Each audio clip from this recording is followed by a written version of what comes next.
మీ business ఏదైనా మీ ఊర్లో promotion చేయాలంటే అది సుమన్ టీవీతోనే సాధ్యం. ఇప్పుడే సంప్రదించండి. పత్రికా మిత్రులను ఉద్దేశించి సిపిఐ రాష్ట్ర సహాయకాశి తక్కలపల్లి శ్రీనివాసరావు గారు మాట్లాడుతారు. ఈరోజు హన్మకొండలో భూ పోరాట కేంద్రాలను సందర్శించడానికి భారత కమ్యూనిస్ట్ పార్టీ రాష్ట్రాలు ఇచ్చేయడం జరిగింది. గత 4-5 సంవత్సరాలుగా మీ అందరికీ తెలుసు, ఈ హన్మకొండ, వరంగల్, ఉమ్మడి వరంగల్ జిల్లాలో అనేక ప్రాంతాల లోపల భూ పోరాటాలు దృశ్యం మీ అందరికీ తెలుసు. గత ప్రభుత్వం డబుల్ బెడ్రూమ్ ఇండ్ల పేరు చెప్పి ఇంతవరకు పట్టించుకోలేదు. నిర్మించినటువంటి డబుల్ బెడ్రూమ్లు కూడా అవి కేటాయించకుండా అట్లనే ఉన్నాయి. బాలసముద్రంలో కానీ ఇంకా కొన్ని ప్రాంతాల లోపల డబుల్ బెడ్రూమ్లు నిర్మించి వాటిని ఎవరికి కేటాయించకుండా ఉన్నాయి. అక్కడ కూడా ఆందోళన కొనసాగుతూ ఉంది. అంతేకాకుండా గత ప్రభుత్వం విలేకరులకు కూడా ఇళ్ల స్థలాలు ఇస్తామని చెప్పి కేవలం మాటలు చెప్పి స్విమ్మింగ్ పూల్ ఉంటుంది, అట్లుంటది, ఇట్లుంటది అని చెప్పి చాలా మాటలు చెప్పి ఏమాత్రం కూడా పట్టించుకోకుండా మరి గద్దె దిగిపోయినటువంటిది మనందరికీ తెలుసు. సరే, ఈ ప్రభుత్వం అయినా కూడా ఇళ్ల స్థలాల సమస్యను పరిష్కారం చేయాలనేటువంటి డిమాండ్ను భారత కమ్యూనిస్ట్ పార్టీ తరఫు నుండి మా పార్టీ రాష్ట్ర కార్యదర్శి గారు అనేక సందర్భాలుగా అసెంబ్లీలో వారు ప్రస్తావించడం జరిగింది. ముఖ్యమంత్రి గారి దృష్టి కూడా అనేక సందర్భాలుగా వరంగల్లో జరుగుతున్నటువంటి భూ పోరాట సంబంధించి కానీ ఇంకా మిగతా జిల్లాల్లో రంగారెడ్డి కానీ మేడ్చల్ కానీ అనేక జిల్లాల లోపల జరుగుతున్నటువంటి భూ పోరాట విషయాలను ముఖ్యమంత్రి గారి దృష్టి కూడా తీసుకెళ్లడం జరిగింది. కానీ ఇప్పటి వరకు అది పరిష్కారం కాలేదు. ఈ అంశాన్ని తీసుకొని భవిష్యత్తులో పోరాటాలు చేయాలని చెప్పి మా పార్టీ నిర్ణయం చేసింది. అందులో భాగంగానే ఈరోజు రాష్ట్ర కార్యదర్శి గారు ఇక్కడికి రావడం జరిగింది. ఈరోజు విశేషం ఏంటంటే సాంబశివరావు గారి బర్త్డే ఉంది కాబట్టి అది కూడా విశేషం. వారికి మీ అందరి తరఫున హన్మకొండ, వరంగల్ ఉమ్మడి జిల్లా పక్షాన వారికి శుభాకాంక్షలు. అటు దేశంలో గాని రాష్ట్రంలో గాని ఎప్పుడూ లేనంత సంక్షోభ పరిస్థితులు ఉన్నాయి. దాన్ని కవరప్ చేసుకోవడం కోసం అనేక పద్ధతుల్లో వాళ్ళకు ఉన్నటువంటి ఆర్భాటం ద్వారా నరేంద్ర మోడీ గారు గాని లేకపోతే ముఖ్యమంత్రులు ఏ ముఖ్యమంత్రులైనా గాని దాన్ని కవర్ చేసుకోవడం కోసం అనేక మాటలు చెప్తున్నారు. ప్రత్యేకించి నరేంద్ర మోడీ గారు తన 11 ఏళ్ల పరిపాలనలో ఈ దేశం అత్యంత సమృద్ధికర దేశంగా మారిందని చెప్తా ఉన్నారు. జపాన్ తర్వాత జపాన్ వెనక్కి నెట్టేసి మనం 4వ స్థానంలోకి వచ్చామని చెప్తున్నారు. ఇది పిచ్చివాళ్ళ స్వర్గంలో కూర్చున్నట్లుగా, పిచ్చివాళ్ళు స్వర్గంలో ఉండి పిచ్చివాళ్ళు ఊహల్లో స్వర్గాన్ని నిర్మించుకుంటారు. ఆ విధంగా ఉంది. ప్రాక్టికల్ గా ఏం జరుగుతుంది? మొన్న ఇంతకుముందు రంగరాజన్ కమిటీ ఇంకా అనేక కమిటీలు పేదరిక కొలమానం ఏం చెప్పారంటే ఈ దేశంలో 32 రూపాయలు లోపు ఉండేవాడు, పట్టణాల్లో 32 రూపాయలు లోపు ఉంటే వాడు పేదవాడు. రోజుకి ఆదాయం 32 రూపాయలు దాటితే వాడు ఉన్నవాడు లెక్క. అదేవిధంగా 30 రూపాయల లోపు గ్రామీణ ప్రాంతాల్లో అయితే పేదవాడు, 30 రూపాయలు దాటితే ఉన్నవాడు. ఇది ఇంతకుముందు చెప్పిన లెక్క. అంటే రోజుకి 30 రూపాయలు 32 రూపాయలు దాటిన వాడల్లా ఉన్నవాడు లెక్క వేసి దారిద్ర్య రేఖకు దిగువన ఉండేవాళ్ళు ఇప్పుడు దరిద్రులుగా లేరు అని లెక్కలు చెప్తా ఉండేవాడు. సరే, నిన్నగా మొన్న ప్రపంచ బ్యాంకు ఒక లెక్క చెప్పింది. సరే, వాళ్ళ దేశంలో లెక్క $3. వాళ్ళ లెక్క ఏంటంటే $3 లోపు ఉన్నటువంటి వాళ్ళు పేదవాళ్ళని. మన దేశ పరిస్థితులు వేరు. సరే, వాళ్ళ లెక్క ప్రకారం ఆ $3 లెక్క మన దేశానికి అప్లై చేసి వాళ్ళు ఏమన్నారంటే భారతదేశంలో పేదరికం తగ్గిపోయింది 27% ఈ 10-11 ఏళ్లలోనే. ఈ నరేంద్ర మోడీ గారికి వాళ్ళు సపోర్టివ్ గా మాట్లాడుతూ ఈ కాలంలో 27% తగ్గిపోయింది పేదరికం, కేవలం 5.5% ఈ దేశంలో పేదరికంలో ఉన్నది. ఇది వాళ్ళు చెప్పిన లెక్క. కానీ వాస్తవం ఏంటి? వాళ్ళు చెప్పిన లెక్క ప్రకారం చూసినా దాదాపు 250 రూపాయలు ఆదాయం రావాలి. రోజు 250 రూపాయలు ఆదాయం రావాలంటే నెల మీద 7,500 దాటితే నీకు 8,000 వచ్చినా నువ్వు ఉన్నవాడే లెక్క. మన జర్నలిస్టులు ఉన్నారు. సపోజ్ మీకు ఒకవేళ నెలలో రోజుకి నెలకి రోజు మాత్రం అన్ని మీ లైన్ అకౌంట్ ఆ పేరు ఈ పేరు కలిపి సపోజ్ మీకు 8,000 దాటింది అనుకో నెల ఆదాయం, మీరు సంపన్నులే. ఎంత అన్యాయమైన పద్ధతుల్లో లెక్కలేస్తున్నారంటే కృత్రిమంగా పేదరికం లేని దేశం అని సృష్టిస్తూ తద్వారా ప్రజల్ని మోసం చేస్తున్నారు, దగా చేస్తున్నారు. పేద వర్గాలు కడుపు కొట్టే పద్ధతుల్లో వాళ్ళు మాట్లాడుతున్నారు. కానీ వాస్తవం ఏంటి? ఇవాళ కనీసం నీకు 20,000 ఉన్నా సరే నువ్వు పేదవాళ్ళు లెక్క నా దృష్టిలో. ఎందుకంటే కిరాయి ఇల్లు కావాలి, సొంత ఇల్లు ఉంటే సంతోషమే. పిల్లలు చదువుల మీద ఖర్చు పెట్టాలి, వైద్యం మీద పెట్టాలి.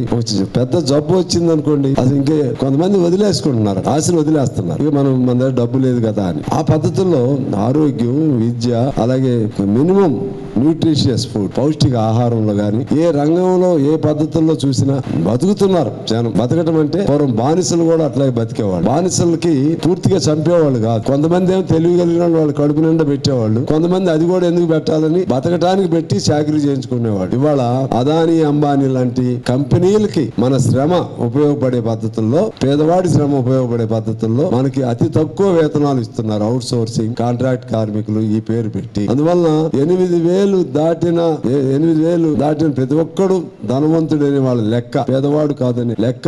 అది ఒక దగ. మనం ఏమంటున్నామంటే మినిమం ఇల్లు ఉండాలి, మినిమం ఆరోగ్యానికి వైద్యానికి ఉచితంగా ఉండాలి. అదే పద్ధతుల్లో నువ్వు వేజ్ కనీసం మినిమం వేతనం కోర్టే చెప్పింది. కోర్టు ఏమని చెప్పింది? అసలు సమాన పనికి సమాన వేతనం చెప్పింది. కనీసం ఒక 20,000 అన్నా ఉండాలి.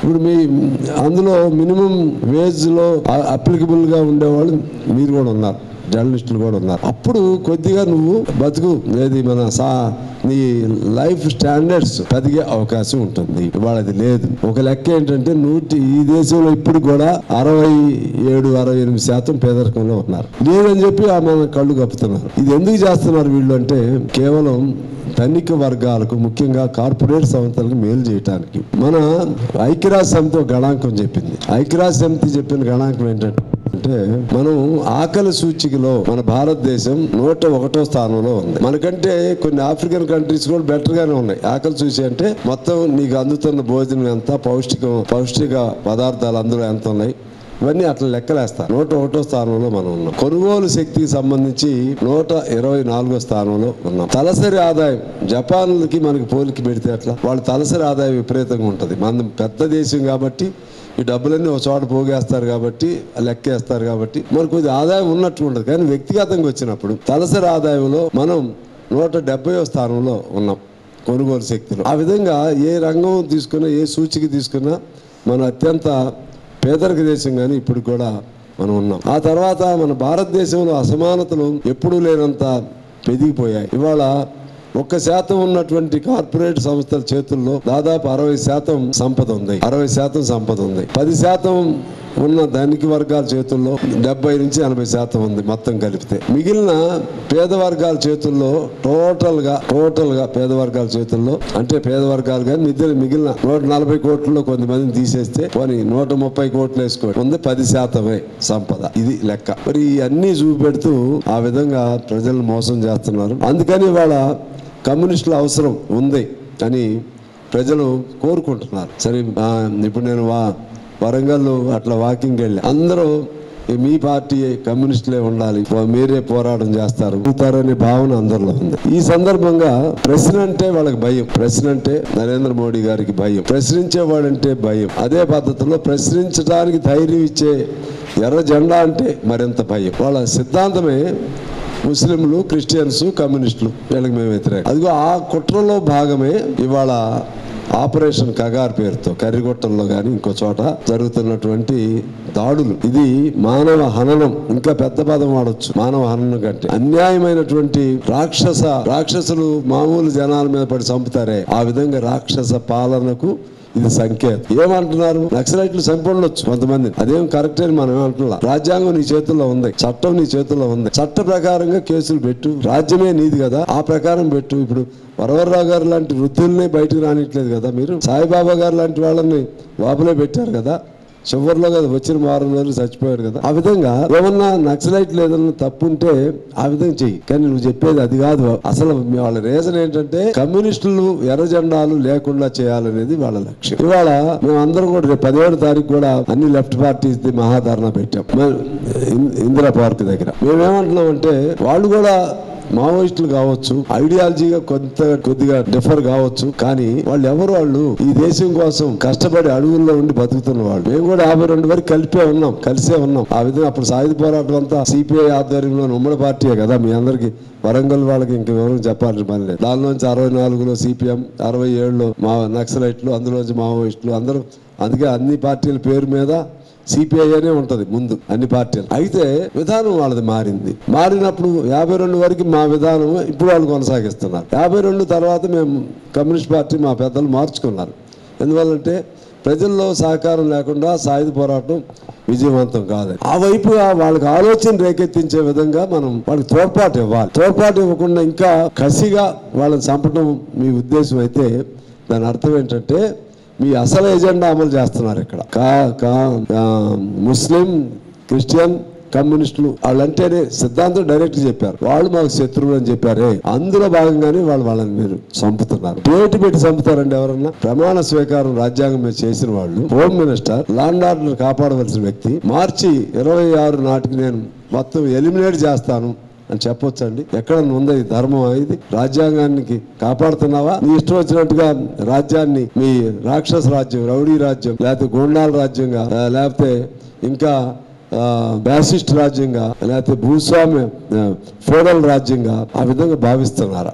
చెప్పాలి వాళ్ళు. ఒకటి. రెండోది, మేము చర్చిలకు వస్తామని అన్నారు వాళ్ళు. చర్చిలకు వస్తామని మీతో చర్చిలు లేవు అంటున్నారు, ఇప్పుడు కూడా లేవు అంటున్నారు. చివరికి ఇంకా 11 మంది ఉన్నారు, వాళ్ళని కూడా లేపేసినాక వాళ్ళు లెక్కలు చెప్తున్నారు, ఇంకా 11 మంది ఉన్నారంట ముఖ్యులు, వాళ్ళని కూడా లేపేస్తే ఫినిష్ అయిపోతుంది. ఇది వాడు చెప్పేది. ఆఖరికి వీళ్ళు మేము లొంగిపోతామని అన్నాళ్ళు కూడా లొంగినా కుదరదు, లొంగినా కూడా ఒప్పుకోం, ఇది వాడు చెప్తుంది. లొంగినా కూడా అసలు ఏ యుద్ధ నీతి అయినా లొంగిన వాళ్ళని ఆ యుద్ధంలో అంగీకరిస్తారు, వీళ్ళు లొంగటానికి కూడా వీల్లేదని చెప్తున్నారు. ఇంకా అన్యాయం ఏంటంటే చట్ట ప్రకారంగా చనిపోతే, యుద్ధంలో చనిపోయినా వాళ్ళ శవాలను వాళ్ళకి ఇస్తారు.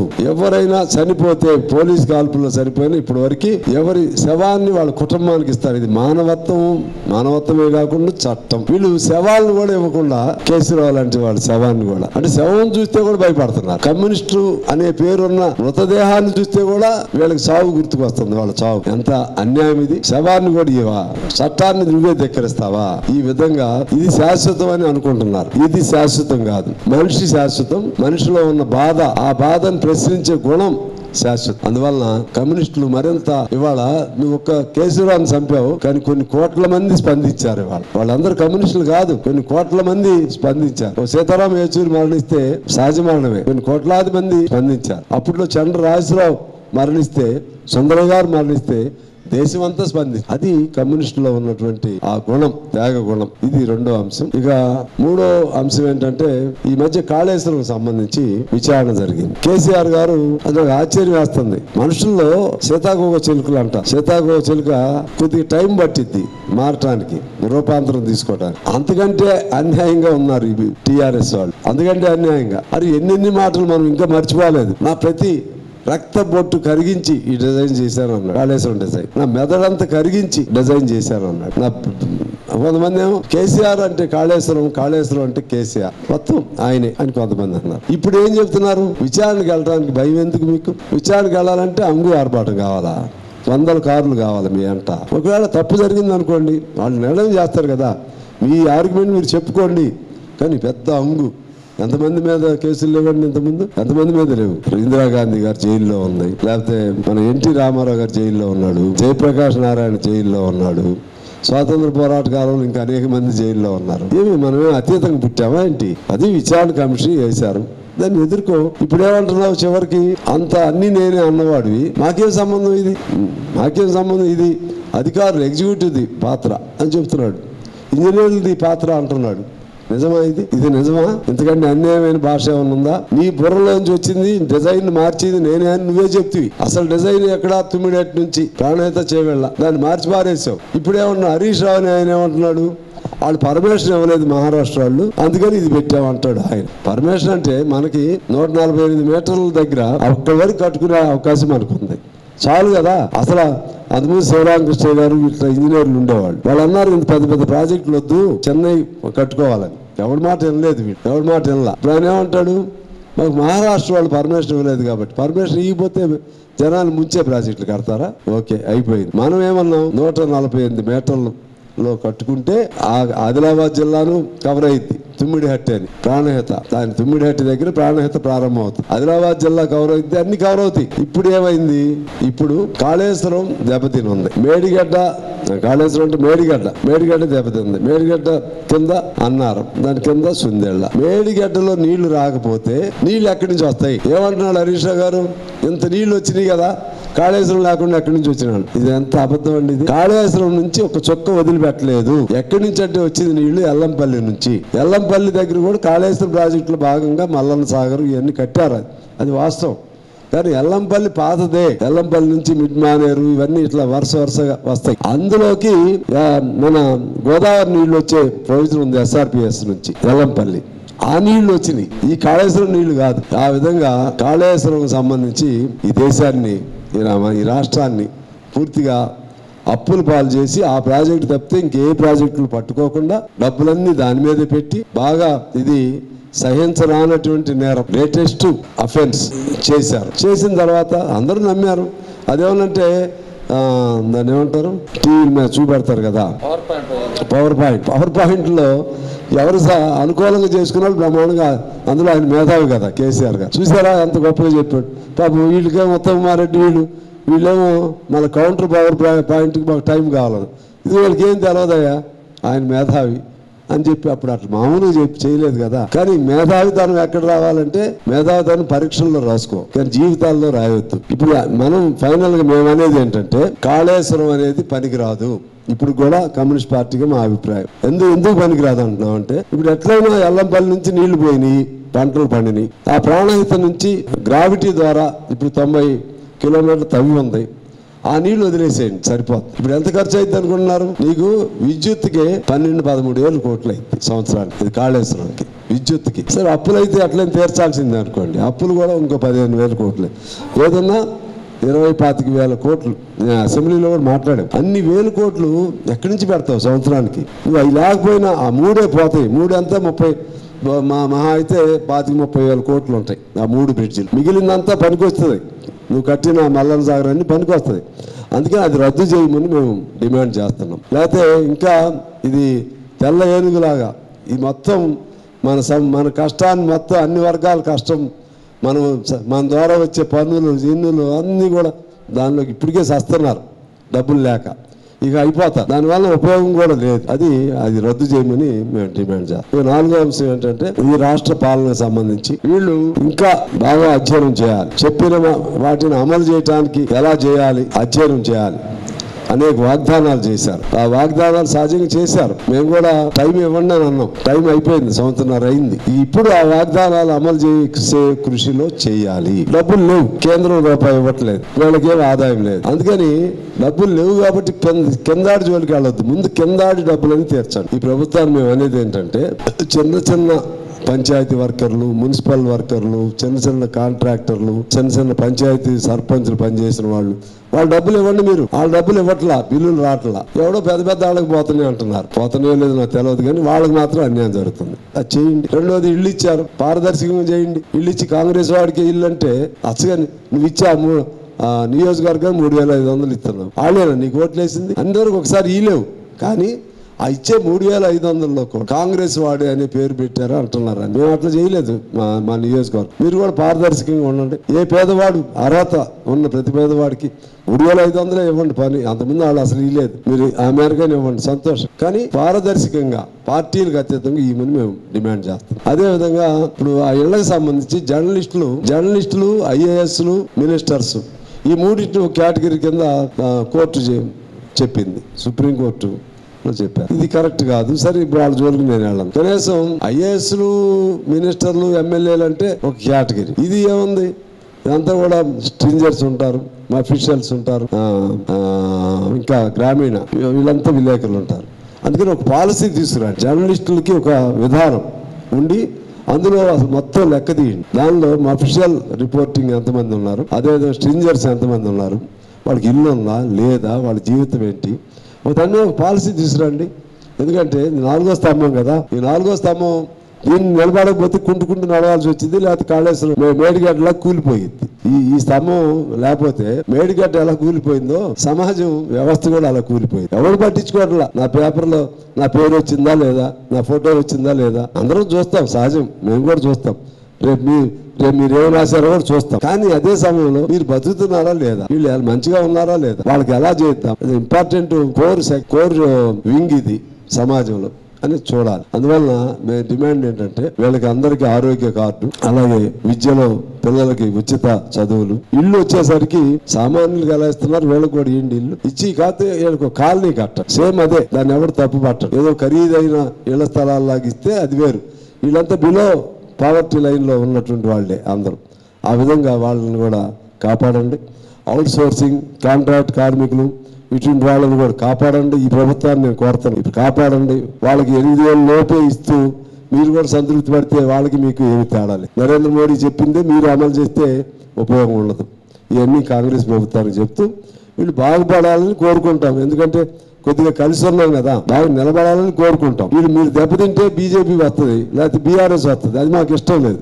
అందుకని మిమ్మల్ని నిలబెట్టడానికి ప్రయత్నం చేస్తాం. నిలబడం మేము పడిపోతామంటే మేమేం చేయాలి? మేము మీరు నిలబడండి అని మేము అంటున్నాం. మేము సపోర్ట్ ఇస్తున్నాం.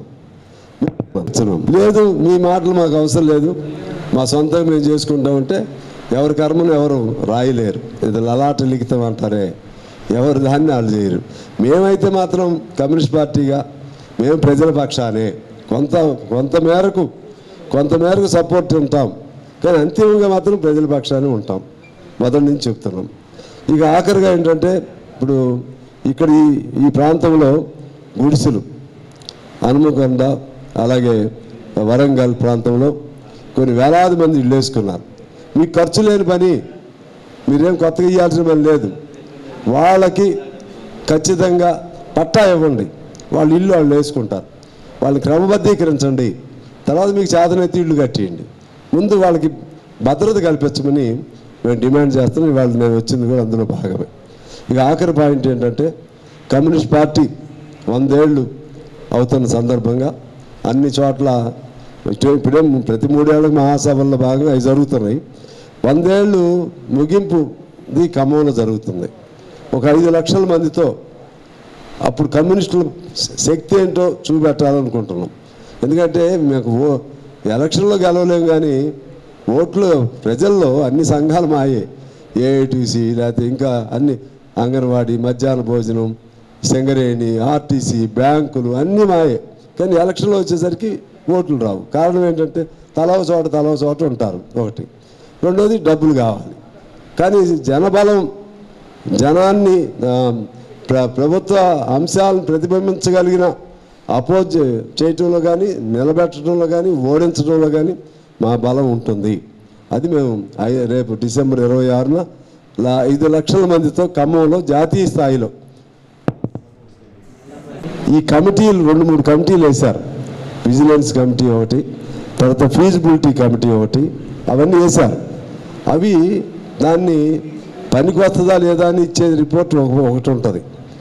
అసలు ఇందులో అక్రమాలు జరిగినాయా లేదా అనేది చేసేది అది ఒకటి ఉంటుంది. మేము చెప్పేది ఏంటంటే నీకు ఇంత సంవత్సరానికి కరెంటు మీద ఇన్ని వేల కోట్లు అనేది మోయలేని భారం. ఇప్పుడు పోతే ఆ 3 పోతాయి, కానీ కాలం పోదు, కాలం ప్రాణాయత ఉంది. అందువల్ల మేము అవి వద్దని అంటున్నాం. నేను అసెంబ్లీలో చెప్పా ఆన్ రికార్డ్. ఇక అది ఏం చేస్తారో వాళ్ళు ఇష్టం అనుకోండి. మా వాయిస్ అయితే వినిపిస్తాను. ఎందుకంటే రేషనల్గా చెప్తున్నాను, నేను లాజికల్గా చెప్తున్నా. లాజికల్గా ఎందుకు చెప్తున్నా? ఇప్పుడు అవి లేకపోయినా ఇప్పుడు పండినాయి కదా పంటలు, అవి లేకపోయినా. రెండోది అవి ఏంటంటే దాని ఉద్దేశం అసలు గోదావరి ఎండిపోయినప్పుడు పనికి వస్తుంది. అది గోదావరి ఎప్పుడు ఎండిపోదు. అది ఒక తల్లి రైతు సంఘం చాడా అయినా ఇంకోళ్ళైనా ఎవరైనా మా విధానం అది. శివరామకృష్ణయ్య అని ఇంకా అనేక మేధావుల ద్వారా మేము కూడా దాని డిజైన్ తయారు చేయించాం. చిన్న ప్రాజెక్టులు ఉంటే ఖర్చు కలిసి వస్తుంది, ఈ కరెంటు మీద ఎంత అవ్వదు అని మొదటి నుంచి చెప్పినాక మీరు వినరు కదా సరిగా, మాది ప్రచారం రాదుగా పత్రికల్లో అనే రౌండ్ టేబుల్ సెమినార్లు జరిపాం బాబు. ఇటువంటి వద్దని చెప్పాం. నువ్వు ఫాలో అవ్వాలా. పక్కా చెప్పింది ఏంటంటే కమ్యూనిస్ట్ పార్టీలు కానీ చెప్పాం. సంబంధించి మేమేంటంటే better to give least preference to such. Why should we waste our time by discussing all those things. ఏదని చెప్పాలని మీరంటే మాత్రం అందులో there is something behind that one. Something behind అంటే బీజేపీతో బీఆర్ఎస్కి ఒక అండర్స్టాండింగ్ ఉందనేది మాత్రం కవిత స్టేట్మెంట్ ద్వారా ఇట్ ఈజ్ ప్రూవ్డ్. మేము మొదటి నుంచి కూడా చెప్తున్నాం, ఇట్ ఈజ్ ప్రూవ్డ్. ఆమె తీసుకుందాం. తర్వాత ఆమె అందులో ఉంటుందా బయటకు వస్తుందా అనేది మనకు అవసరం లేదు. ఆమె బయటకు వస్తుందా, అందులో ఉంటుందా, తండ్రి కూతుళ్ళు. ఆమె ఎందుకు వచ్చిందంటే వాళ్ళ కుటుంబ సమస్య, ఖచ్చితంగా కుటుంబ సమస్య. అక్కడ షర్మిల ఉంది, షర్మిల ఇంక ఇన్స్పిరేషన్ కావచ్చు, మనకేం తెలుసు. కానీ పొలిటికల్గా యాంగిల్ తీసుకుంటే మాత్రం ఒకటే చెప్పింది ఆమె, అది లేకుండా చెప్పదు కదా. బీజేపీ మీద డాడీ బీజేపీ మీద మన అటాక్ తక్కువ చేశారు, అది ప్రజల్లో చర్చ వస్తుంది అని చెప్పింది. అంటే ఏంటి, అంతకుముందు నుంచి ఉన్న దానికి చెప్పింది. అది ఆయన కోపం వస్తుంది. అసలు మామూలు దానికి కోపం రాదు, పొలిటికల్ స్టేట్మెంట్ ఇచ్చింది, అందుకని కేసీఆర్ కోపం వస్తుంది. ఇమీడియట్గా హైదరాబాద్లోనే నువ్వు ఎన్నున్నా ధీరోదాత్తుడిలాగా ఉండాలి. ముఖ్యమంత్రి అనేది వేరే leader must not bow down to before anybody. ఎందువల్లంటే ఉంటాయి క్రైసిస్ పెట్టారు. పివి నరసింహారావు, మన్మోహన్ సింగ్లు ఎట్లా తెలివిగా బయటేశారో ఆ పద్ధతిలో ఉన్న వాస్తవం అతను చెప్పింది అదే, కానీ చెప్పే విధానం భాష సరిగా లేదని చెప్పాను. ఓకే, దాని నుంచి కూడా మా పార్టీ అంతర్జాతీయ అంశాలని అందుకని ఎక్కువ అధ్యయనం చేస్తుంది. అంతర్జాతీయ అంశాలను బట్టి దేశ పరిస్థితులు ఉంటాయి. ఈ దేశం అంతర్జాతీయంగా వీళ్ళ విధానం ఏమిటి అనే దాన్ని బట్టి ప్రజల పరిస్థితులు ఉంటాయి. నరేంద్ర మోడీ గారు వచ్చినాక మన సిస్టమ్ మొత్తం బ్రేక్ చేశాడు. మనకి ఇంతకుముందు అలీన విధానాన్ని కాపాడుకునేవాళ్ళం, డెమోక్రటిక్గా ఉండే దేశాల వైపు మనం ఉండేవాళ్ళం. ఇజ్రాయెల్ పాలస్తీనా అంశం వచ్చినప్పుడు పాలస్తీనాకు సపోర్ట్ చేసేవాళ్ళం. ఈయన వచ్చిన తర్వాత పాలస్తీనా లేదు, ఏం లేదు, మొత్తం ఇజ్రాయెల్, అమెరికా ఏది చెప్తే ఆ వైపుగా ఈయన నడుస్తున్నాడు. ఇప్పుడు మళ్ళీ ఇజ్రాయెల్ ఇరాన్ మీద గొడవలు వస్తే ఇజ్రాయెల్ వైపు, ఎందుకంటే ఈయన నరేంద్ర మోడీ అవునన్నా కాదన్నా ట్రంప్ జేబులో బొమ్మ. ఈయన నరేంద్ర మోడీ ఇక్కడ బిగ్ బాస్ అంటారు, అక్కడేమో ఎస్ బాస్. మోడీ ముందు ఎస్ బాస్ ఈయన. అందుకని ఆయన ఆలోచన విధానమే కరెక్ట్ కాదు. మన యుద్ధంలో చూసాం కదా, యుద్ధంలో ఏ మూలన్నా ఎక్కడ దాగి ఉన్నా తీసుకొస్తా, అది చేస్తా, ఇది చేస్తా. ఒక్కడన్నా తెచ్చారండి బయటికి? ఒక్కడన్నా లొంగాడా? మొన్న జరిగినటువంటి పెహల్గాం దీనిలో 2 డేస్లోనే మొత్తం అయిపోతుందా? ఆయన చెప్తున్నాడు నేనే ఆపానని. ఒక్కసారి అని చెప్పలేవా? ధైర్యం లేదా?